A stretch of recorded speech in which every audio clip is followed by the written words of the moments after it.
کلات بلوچستان کا سر سے سرترین علاقوں میں شمار ہوتا ہے۔ یہاں کے لوگ سردی سے بچنے کے لیے اسٹوو کا استعمال کرتے ہیں۔ سردی شروع ہوتے ہی اسٹوو کے مانگ میں اضافہ، جبکہ اسٹوو بنانے والوں نے منہ مانگی قیمتوں میں بے تحاشا اضافہ کر دیا۔ غریب عوام قیمتوں کا سن کر خالی ہاتھ گھر واپس لوٹ آنے پر مجبور ہو گئے۔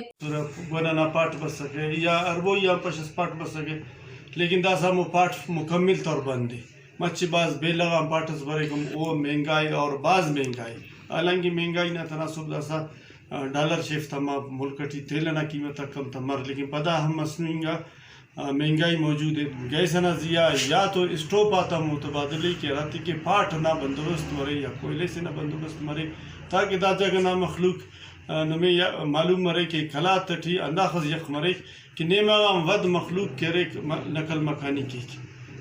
اور اسٹوو پاک کرے سستا 200-300 روپے 100 روپیہ ملا کے داسا ہزارات ایٹا سے اسٹوو نہ قیمت ہے 5000 4000 روپے صرف ہونا 3-4 فٹ نہ پیپ پہ تو مخلوق او دے ما فورٹ کرنے کا پک تو گورنمنٹ نہ زیا کہ دا مہنگائی تو ساتھ ساتھ یخانہ زیا خاص طور پر کلات بعض یخ علاقے سے 10,000 فٹ سطح سمندر برزائے تو نہ اندازہ ہر بندہ بہترین چاہیے۔ کلات کے شہریوں نے وش ٹی وی سے بات چیت کرتے ہوئے کہا کہ حکومت عوام کی مجبوریوں کو دیکھتے ہوئے کلات میں گیس کی سپلائی فوری طور پر بحال کر دے۔ دوسری طرف خشک لکڑی ناپید ہو چکی ہے، جبکہ سوکھی لکڑی کی قیمت 1000 سے 1200 فی من بیچا جا رہا ہے، جو کہ کلات کے عوام کے ساتھ بڑی زیادتی ہے۔ حکومت وقت کو چاہیے کہ لکڑی کی قیمتوں میں کمی کر کے عوام کو ریلیف دیا جائے۔ وش نیوز کلات بلوچستان۔